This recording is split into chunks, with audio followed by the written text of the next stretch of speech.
કેમ છો વિદ્યાર્થી મિત્રો? ધોરણ 9 ચેપ્ટર 1 સંખ્યા પદ્ધતિના વિશેષ દાખલા આપણે આજે જોવા જઈ રહ્યા છે અને આની આગળ આપણે ઘણા બધા વિડિયોની અંદર ઘણા બધા સ્વાધ્યાયની લગભગ ચર્ચા કરી છે અને વિશેષ દાખલાઓની પણ ચર્ચા કરી છે. આ વખતે જો આપણી પાસે કેવો દાખલો છે ને 3 માર્ક્સમાં પૂછાતો હોય છે તો આપણે એને કઈ રીતે ગણવું? જો 2√6 -√5 ના છેદમાં 3√5 2√6 બરાબર a + b√30 હોય તો a અને b ની કિંમત શોધો. 3 માર્ક્સમાં પૂછાય, સરસ મજાના દાખલા છે પણ આની ઉપર આપણે હાથ બેસાડવો જરૂરી છે. ચાલો એકવાર મેથડને જોઈ લઈએ કેવી રીતે થશે. ચાલો આપણને આપેલું છે કે a + b√30 બરાબર આ પાર્ટ છે. તો આને આપણે પહેલા સાઈડ પર લઈએ. 2√6 -√5 ના છેદમાં 3√5 -2√6. ચાલો આટલું આપણે લઈ લીધું. હવે આમાં સાદું રૂપમાં આપણે શું કરીએ તો આપણે કરણી કરવાની. હવે આની કરણી બરાબર ધ્યાનથી જોજો. છેદમાં છે 3√5 -2√6 તો એનો સમયકારક અવયવ થશે 3√5 + 2√6 અને છેદમાં પણ એના વડે જ ગુણી નાખવાનું. 3√5 + 2√6. ચાલો આટલા સુધી થઈ ગયું. હવે શું કરવાનું છે? અત્યાર સુધી બધા દાખલા જોયા એમાં આનો ગુણાકાર એક સાથે જ આવતો પણ આ વખતે આ દ્વિપદીનો ગુણાકાર આ બાજુ દ્વિપદી સાથે કરવાનો છે. નો પ્રોબ્લેમ, આપણે એ પણ કરી દઈએ. ચાલો કઈ રીતે થશે?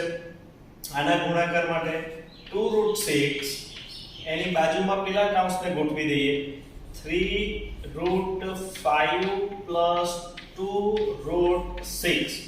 ઓકે, અને અહીંયા શું છે? -√5. તો ચાલો -√5 અને એની બાજુમાં પણ આ કાઉન્સને ગોઠવી દઈએ. 3√5 + 2√6. ચાલો આખાના છેદમાં આ બેનો ગુણાકાર જો પાછો માઈનસ છે પ્લસ છે, રકમો સરખી છે, a² - b² એટલે આપણે શું કરીએ? ગુણાકાર કરવા. 3√5 આખાનો વર્ગ - 2√6 આખાનો વર્ગ. ચાલો ઓકે, હવે જરા ગુણાકાર અહીંયા ધ્યાનથી કરવાના. જો આનો ગુણાકાર અહીંયા કરવાનો છે તો આપણે બહાર વાળાને બહાર ગુણવાના. 3 × 2 = 6 અને અંદર વાળા અંદર વર્ગમૂળમાં 6 × 5. ચાલો પછી પ્લસ અહીંયા પ્લસ છે, પ્લસ પ્લસ પ્લસ. ચાલો બહાર વાળા બહાર 2 × 2 = 4 અને વર્ગમૂળમાં 6 × 6. તમે ડાયરેક્ટ પણ આના 6 લખી શકો પણ આપણે અત્યારે રીત ફોલો કરીએ છીએ. ચાલો પછી આનો ગુણાકાર માઈનસ પ્લસ માઈનસ 3 વર્ગમૂળમાં 5 × 5. ઓકે, ચાલો નેક્સ્ટ સ્ટેપમાં માઈનસ પ્લસ માઈનસ અને 2 2 એકા 2 થશે અને આ વર્ગમૂળમાં 5 × 6. ચાલો નીચે છેદમાં શું કામ કરવાનું છે આપણે બરાબર જોજો. 3 નો વર્ગ 9 અને √5 નો વર્ગ તો કે સાહેબ 5. તો ટોટલ આપણી પાસે થયું 9 × 5 = 45. તો અહીંયા મૂકી દઈએ 45 માઈનસ અહીંયા જો 2 નો વર્ગ 4 અને √6 નો વર્ગ થશે 6 તો 6 × 24.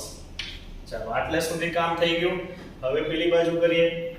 હા ચાલો 6 અને વર્ગમૂળમાં શું થશે? 6 × 5 = 30.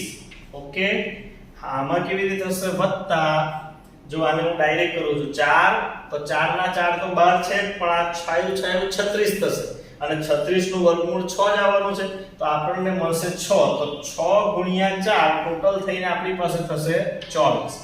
ઓકે, ચલો આમાં 3 છે અને આ 5 × 5 = 25. 25 થઈને વર્ગમૂળ નીકળશે 5 તો 5 તાલી કેટલા થવાના છે?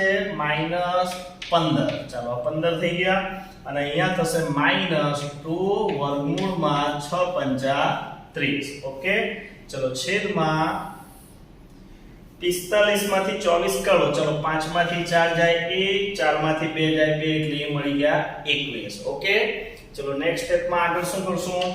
અહીંયા તમે જુઓ કોણ કોણ સમાન દેખાય છે. આ √30 ને √30 વાળા સમાન કરણી વાળા છે એટલે એને કહેવાય સજાતીય પદો. તો 6√3 માંથી 2√3 નીકળી જાય તો આપણી પાસે વધે 4√30. ઓકે, અને પ્લસ 24 માંથી 15 નીકળી જાય, પ્લસ માઇનસ માઇનસ નિશાની મોટી સંખ્યાની, ચાલો 24 માંથી 15 કાઢી નાખવાના, 15 ને 5 20 ને 4 24, એટલે આપણી પાસે વધે 9. ચાલો નેક્સ્ટ, છેદમાં તો કેટલા હતા 21. ઓકે, હવે શું કરવાનું સાહેબ, તો આટલે સુધી થઈ ગયા પછી આ પાર્ટ જે છે ને એને આપણે આ પાર્ટ સાથે સરખાવી દેવાનું. જો કઈ રીતે સરખાવીએ છીએ આપણે, તો 4√30 પ્લસ 9 એના આખાના છેદમાં 21 બરાબર a પ્લસ b√30. જો આટલે સુધી એને સરખાવી દીધું. હવે તમે અહીંયા જોઈ શકો છો કે b√30 પાછળ છે, આને આપણે લખ્યું એમાં આગળ છે, તો આપણે શું કરીએ, 9 આગળ લખીએ અને પ્લસ 4√30 પાછળ લખીએ. તો જો આપણને બરાબર પેલા ફોર્મ જેવું આ દેખાય છે. હવે સાહેબ આ 21 છે એનું શું કરવાનું, તો આપણે 21 વડે આ બંનેને ભાગી શકીએ. 9 ના છેદમાં 21 પ્લસ 4√30 ના છેદમાં 21 બરાબર a પ્લસ b√30. આવું આપણે કરી શકીએ. નેક્સ્ટ સ્ટેપમાં હવે તો બધું લગભગ સમાન સરખાવાઈ ગયું છે. જુઓ તો આપણે આ a જેવું છે તે 9 ના છેદમાં 21 છે, માટે a બરાબર 9 ના છેદમાં 21. હજુ એનું સાદું રૂપ આપે એવું છે, 3 તાલી 9 ને 3 સત્તા 21, તો 3 ના છેદમાં 7. અને b બરાબર, તો b બરાબર તમે જુઓ b√30, તો આપણી પાસે છે 4 ના છેદમાં 21√30. તો આપણે એને અલગ કાઢી લઈએ. આ જેટલો પાર્ટ છે આ એ આપણો b છે, તો b બરાબર 4 ના છેદમાં 21. હવે આનું સાદું રૂપ થતું નથી, તો બસ આ રીતે દાખલાને સોલ્વ કરી શકાય. વારંવાર એને પ્રેક્ટિસ કરજો અને એક જ વારમાં જવાબ આપણાથી બેસી જાય એવા પ્રયત્ન કરજો. Thank you.